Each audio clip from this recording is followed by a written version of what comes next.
Good morning, Radhe Radhe. Math success classes में आपका स्वागत है। आई होप आप सब अच्छे होंगे, आपकी तैयारी बढ़िया चल रही होगी, आप नोट्स प्रॉपर बना रहे होंगे। अपन कल त्रिभुज की जो सर्वांग समता है वो पढ़ ली थी हमने। त्रिभुज की सर्वांग समता ये पढ़ी थी हमने। इसके कुछ नियम थे, जैसे एस एस एस था, सेकंड था एस एस ए, थर्ड था एस ए एस और फोर्थ था ए एस ए। ये थे। इसके अंदर क्या थी? भुजा, भुजा और भुजा नियम है ये। यानी कि एक त्रिभुज है वो दूसरे त्रिभुज से सर्वांगसम होता है। कब? जब इसकी तीनों भुजाएं, ये भुजा इसके बराबर, ये भुजा इसके बराबर और ये भुजा इसके बराबर हो। अब एस एस एस में ए रूल भी लागू हो जाता है, क्योंकि अगर तीनों एंगल रिलेटेड एंगल भी बराबर होंगे इसके, इसलिए फिर एस एस ए के अंदर क्या होगा?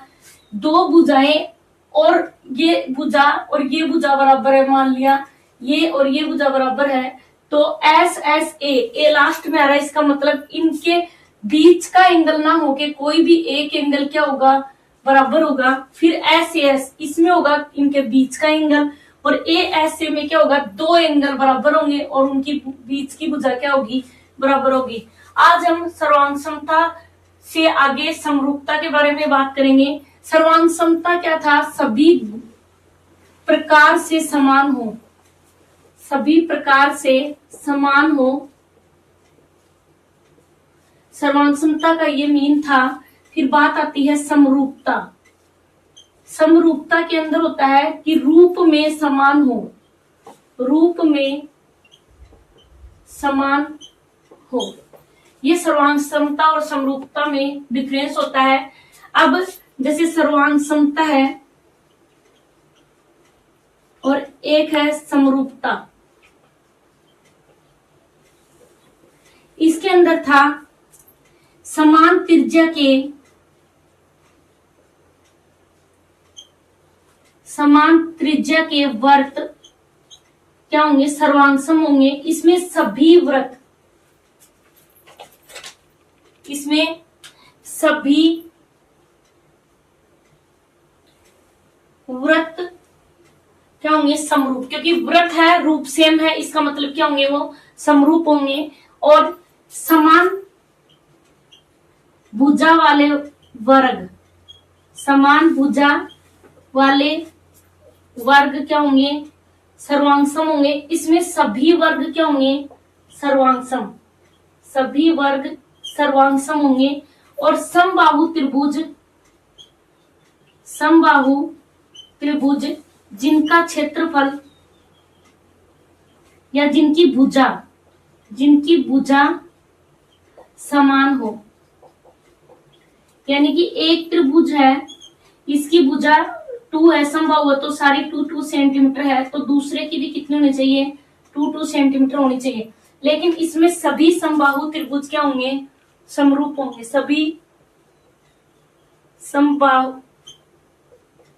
त्रिभुज ओनली शेप बराबर होनी चाहिए। जैसे समबाहु है, ये है और एक ये है, भुजाएं समान है, चाहे भले ही इसकी 5-5 सेंटीमीटर, इसकी 2-2 सेंटीमीटर है, लेकिन फिर भी क्या है? रूप में समान है। एक त्रिभुज बना रहे हैं, वो भी समबाहु है, तीनों भुजाएं इसकी भी बराबर है, तीनों भुजाएं इसकी भी बराबर है। इसका मतलब ये क्या? नेक्स्ट हम देखेंगे समरूपता की कसौटी। मतलब कौन सी बात पर ये समरूप होंगे? देखिए, पहला है एस एस एस नियम। इसके अंदर क्या होता है? यदि एक त्रिभुज की, एक त्रिभुज की भुजाओं का अनुपात, भुजाओं का अनुपात दूसरे त्रिभुज की भुजाओं के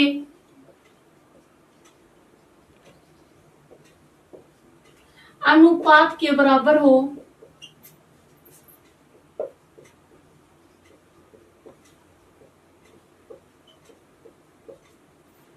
यानी कि यदि एक त्रिभुज की भुजाओं का अनुपात, जैसे ये त्रिभुज है,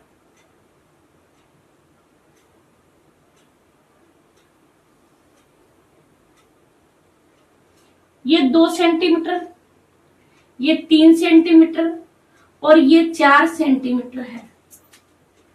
फिर है जैसे ये त्रिभुज लिया,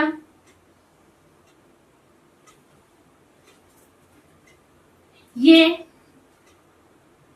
6 सेंटीमीटर, ये 9 सेंटीमीटर, ये 12 सेंटीमीटर। अभी इनका अनुपात निकालो, क्या आएगा? 2:3:4। इसका निकालेंगे 6:9:12। 3 का जरा 3 2 जा, 3 3 जा और 3 4 यानी कि 2:3:4। ओनली क्या होना चाहिए? साइज बड़ी छोटी हो सकती है, ओनली उनका जो रेशियो है वो क्या होना चाहिए? सेम होना चाहिए। तो वहां क्या लगता है? एस एस एस नियम लग जाता है। दूसरा है एस ए एस नियम। इसके अंदर क्या है? दो भुजाओं का अनुपात, दो भुजाओं का अनुपात समान तथा उन्हीं भुजाओं से बनने वाले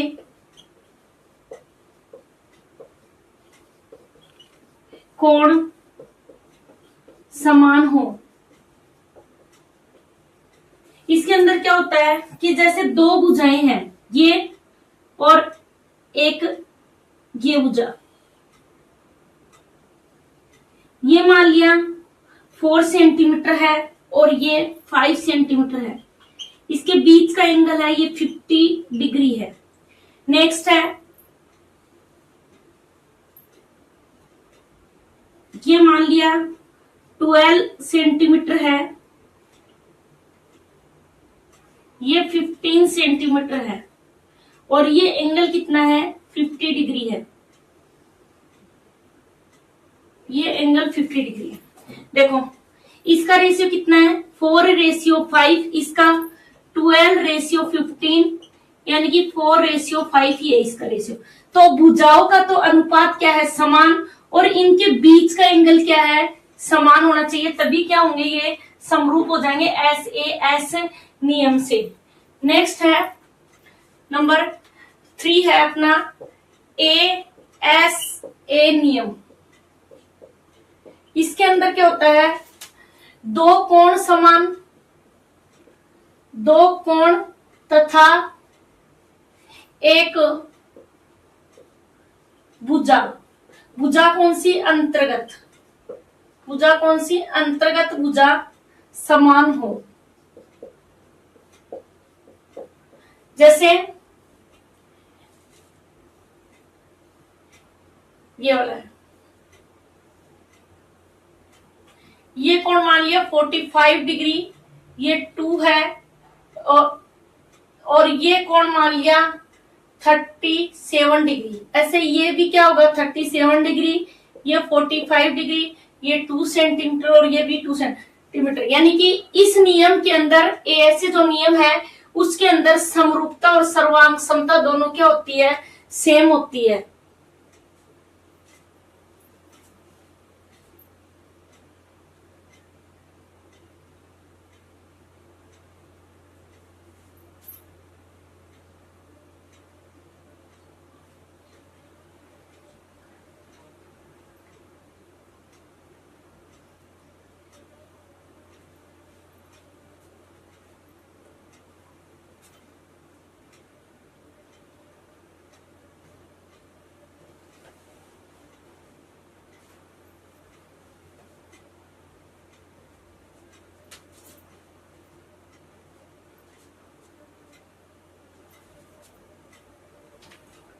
नेक्स्ट है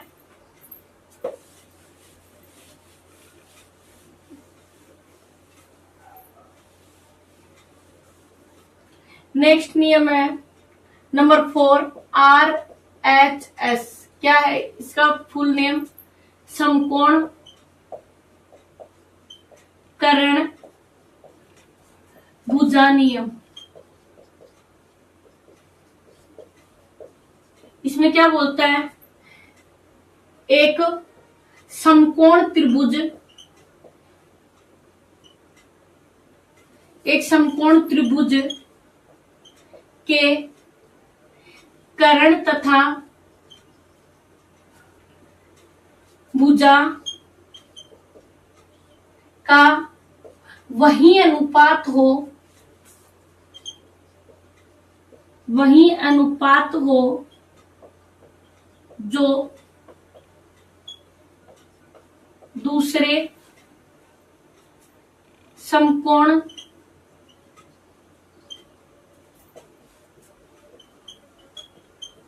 त्रिभुज के कर्ण तथा भुजा का हो। देखो, यानी कि इसके अंदर एक कर्ण और भुजा का अनुपात दूसरे जो समकोण त्रिभुज है उसके भी कर्ण और भुजा के अनुपात की क्या होना चाहिए? बराबर होना चाहिए। देखो, इसको देखते हैं। जैसे एक समकोण त्रिभुज बनाया हमने, दूसरा समकोण त्रिभुज बनाया हमने ये तो 90 डिग्री, ये भी 90 डिग्री।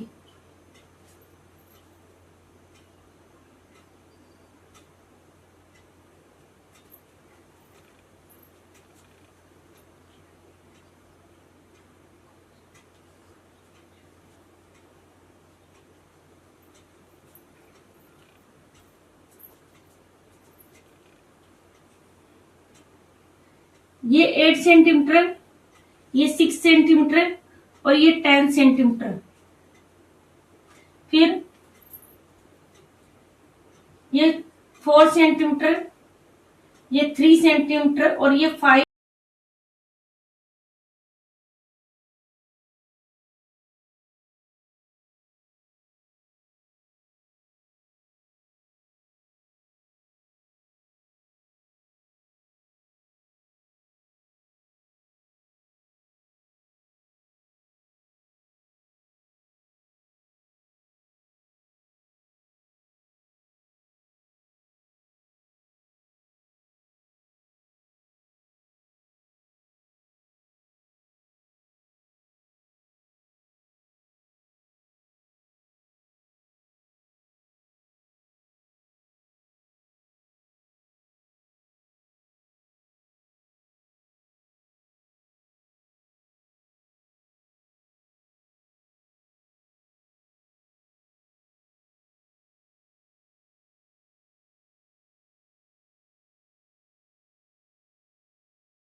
अब एक पॉइंट तो हो गया। ये एक सेकंड पॉइंट और लिखना है हमें कि किसी त्रिभुज के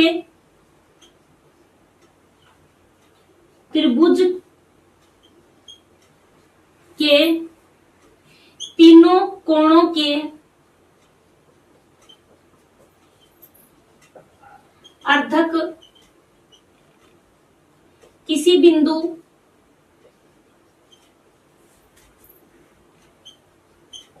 किसी बिंदु O पर काटते हैं तो देखो क्या बोल रहा है कि अगर कोई त्रिभुज है उसके अंदर तीनों कोण हैं, उनके अर्धक हैं, वो एक पॉइंट पर क्या करते हैं, काटते हैं। देखो एक A है, B है और ये C है, इसका अर्धक यहाँ, ये वाले एंगल का अर्धक यहाँ और इस वाले एंगल का अर्धक यहाँ, ये पॉइंट आ गया O यहां से। अब हमें ये एंगल भी मान लो फाइंड करना पूछ ले, तो हम क्या करेंगे, जैसे एंगल AOB पूछ लिया, तो एंगल AOB क्या होगा, ये फॉर्मूला होता है 90 प्लस AOB। ये जो त्रिभुज बन रहा है इसके जस्ट अपोजिट वाले एंगल का क्या कर देंगे, आधा। जैसे ऐसे ही एंगल AOC यानी कि ये वाला एंगल पूछा है तो इधर वाले एंगल का क्या कर देंगे, आधा। तो 90 डिग्री प्लस एंगल B/2, फिर एंगल ये क्या है BOC, angle BOC equal to 90 degree plus angle A/2, इस टाइप से होगा। इसके अंदर वैल्यू हम फाइंड कर सकते हैं, जैसे ये दे रखा हो पूरा एंगल और ये पूछ ले तो निकाल सकते हैं। इस टाइप से ये तीनों या तो फॉर्मूला पूछ लिया जाता है या वैल्यू देके क्वेश्चन पूछ लिया जाता है। इस आज समरूपता का टॉपिक अपना कंप्लीट हो चुका है, समरूपता वाला टॉपिक है वो कंप्लीट हो चुका है। समरूपता है, सर्वांक समता है, वो क्वेश्चन थ्योरी टाइप में ही पूछे जाते हैं ज्यादातर, तो आपको इसकी तैयारी करने के लिए थ्योरी अच्छे से लर्न करनी होगी। आज की क्लास में इतना ही, नेक्स्ट देखने के लिए आप मैथ सक्सेस क्लासेस में बने रहिए। तब तक के लिए धन्यवाद।